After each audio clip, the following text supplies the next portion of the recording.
Muito bem, você está em mais um episódio do podcast Exegese e Exposição, Exegese on Demand para você. Eu sou o reverendo Davidson Mignon, mestre em Ciências da Religião, pastor congregacional, professor de hebraico bíblico e exegese do Antigo Testamento nos seminários, e também sou publisher editorial.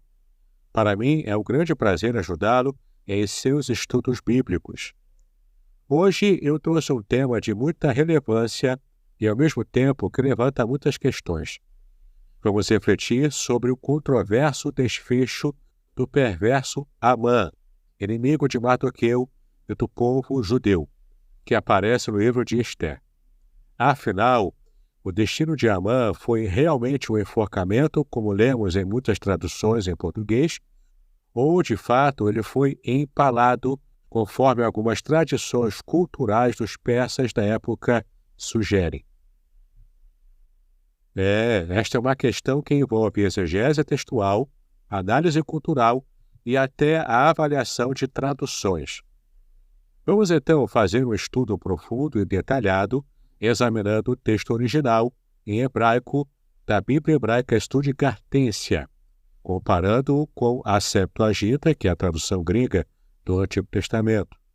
Veremos ainda os manuscritos do Mar Morto, se tem alguma informação relevante, e ainda as interpretações dos sábios judeus como Rashi, que tem também seus textos publicados no Talmud. Nossa análise será completa e, ao final, veremos que a tradução, apesar de controversa, tem argumentos sólidos em ambas as direções.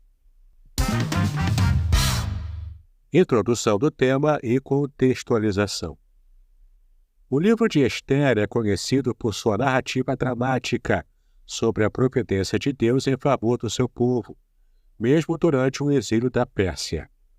A história de Amã, que planeja destruir os judeus, mas acaba condenado pela própria armadilha, é uma das passagens mais intensas e, curiosamente, repleta de detalhes intrigantes. Quando chegamos à descrição do instrumento de execução que Amã planejou para Mardoqueu, mas que acabou sendo usado contra ele próprio, encontramos certa ambiguidade no texto hebraico sobre o método de execução. Na maioria das Bíblias em português, o termo usado para descrever a punição de Amã é traduzido como enforcamento, que você pode conferir lá em Ester, capítulo 5, versículo 14, capítulo 6, versículo 4 e capítulo 7, versículos de 9 e 10, apenas para citar alguns exemplos. Mas, no entanto, a nova versão internacional de 2023, a NVI 23, optou por empalamento, o que gerou, na verdade, discussões entre estudiosos e também leitores, considerando que o empalamento era uma prática punitiva comum entre os persas na época do cativeiro. Vamos então ao texto original e à análise de como essa questão pode ser interpretada. Análise exegética do texto em hebraico. No texto da Bíblia Hebraica Studicartensia, encontramos em Ester 5,14 o termo hebraico etz, que se traduz literalmente como madeira ou árvore, podendo também significar um poste ou uma estaca. Esse termo no contexto da execução é vago, permitindo então várias interpretações. Nos versículos 9 e 10 do capítulo 7 de Ester, o mesmo termo é usado para descrever a morte de Amã, quando ele é pendurado no mesmo instrumento que havia preparado para Mardoqueu. Essa ambiguidade no termo etz leva alguns estudiosos a argumentar que a prática específica de execução não está explícita, dando margem, então, para o entendimento como enforcamento ou empalamento, de acordo com o contexto cultural. A prática persa de empalamento. Historicamente, o empalamento era de fato um método de execução usado pelos persas como evidenciado por documentos históricos da própria época. Na prática persa, a condenação por empalamento envolvia a colocação de uma estaca vertical no solo, onde o condenado era erguido nessa estaca.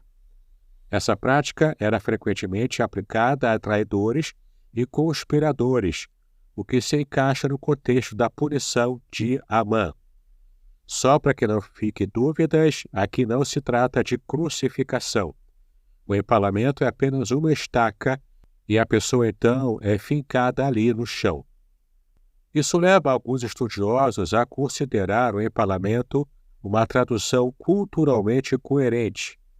Assim, a escolha da NVI 2023 de traduzir ITS como empalamento, em vez de enforcamento, reflete essa compreensão histórico-cultural dos persas. A Septuaginta e os manuscritos do Mar Morto. Bom, ao observarmos a tradução grega da Septuaginta, encontramos a palavra xylon, que tem um sentido similar a ITS, referindo-se também a madeira ou estaca, mas sem especificar se era usada para enforcar ou para empalar. Este termo grego reforça a ambiguidade, pois poderia se referir a qualquer instrumento vertical de execução. Já nos manuscritos do Mar Morto, os fragmentos do livro de Ester são limitados, e nenhum dos textos recuperados fornece uma descrição detalhada suficiente para a morte de Amã, para então resolver essa ambiguidade. Então, olhando tanto o texto hebraico quanto o texto grego da Septuaginta e também o texto dos manuscritos do Mar Morto, permanecemos então com a dúvida, porque ambas as traduções são possíveis. A tradição judaica e o Talmud. A interpretação judaica clássica, registrada no Talmud e nos comentários dos sábios como Rashi, tende a descrever o instrumento de execução como uma espécie de poste alto, sem necessariamente indicar o método de execução. Rashi, por exemplo, menciona que Amã foi pendurado em uma estrutura de madeira, mas evita descrever se ele foi enforcado ou se ele foi empalado. A narrativa talmúdica foca mais no aspecto da reversão da sentença de Amã contra Mardoqueu do que na técnica exata de execução. Essa abordagem reforça a ideia de que o método específico pode não ter sido o ponto central da narrativa, permitindo uma certa flexibilidade interpretativa com respeito a esse assunto. Bom, antes de continuar, farei agora uma breve pausa. Se você está gostando deste episódio, fique por aqui. Logo voltarei com as reflexões finais sobre a morte de Amã e as possibilidades de interpretação deste intrigante texto do livro de Ester.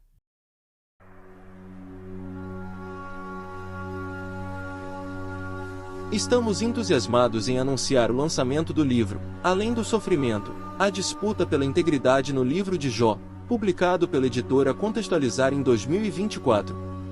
Este livro, escrito pelo reverendo Davidson Bignon, pastor congregacional, mestre em ciências da religião e professor de hebraico bíblico e exegese do Antigo Testamento, possui 420 páginas repletas de comentários profundos sobre o livro de Jó. O autor explora temas cruciais como o sofrimento dos justos, o problema do mal e a teodiceia judaico-cristã. Com análises impressionantes e únicas, o livro promete transformar sua perspectiva sobre sofrimento e fé, oferecendo respostas para as questões mais difíceis da vida. Não perca a oportunidade de mergulhar em um estudo profundo e enriquecedor. Adquira já a obra, Além do Sofrimento, a disputa pela integridade no livro de Jó e descubra um novo entendimento sobre a integridade e a fé. Disponível agora. Bem-vindo de volta! Agora eu vou me aprofundar um pouco mais e concluir nossa análise sobre a morte de Amã. A questão sobre a morte de Amã é complexa. e a falta de precisão do texto hebraico original permite, sim, múltiplas interpretações. Historicamente falando, é plausível que Amã tenha sido empalado, considerando as práticas persas. Contudo, a tradução tradicional para enforcamento também se justifica, pois o termo etz pode se referir a um poste para pendurar alguém, uma prática amplamente entendida como enforcamento em diversas culturas antigas. A tradução da NVI 2023 para empalamento é uma escolha viável, apesar de controversa, e se alinha com o conhecimento histórico-cultural dos persas.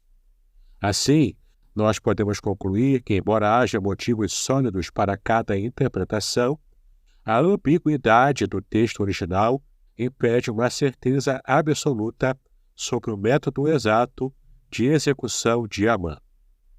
Este debate é mais um exemplo de como o estudo bíblico exige uma análise cuidadosa de contexto histórico, cultural e ainda textual. Espero que esta reflexão tenha enriquecido a sua compreensão das Escrituras e também mostrado a profundidade e complexidade de se interpretar os textos bíblicos. E assim chegamos ao fim de mais um episódio. Espero que este conteúdo tenha sido enriquecedor para a sua compreensão das Escrituras. Agora eu quero ouvir você. O que você achou deste episódio? Você concorda, discorda? Enfim, compartilhe as suas impressões e também as suas reflexões de maneira respeitosa e cristã aqui nos comentários. Não deixe ainda de me seguir nas redes sociais e de compartilhar este episódio com amigos e familiares que possam se interessar pelo tema. Até o próximo e que Deus abençoe os seus estudos. Paz e bênçãos sobre a sua preciosa vida.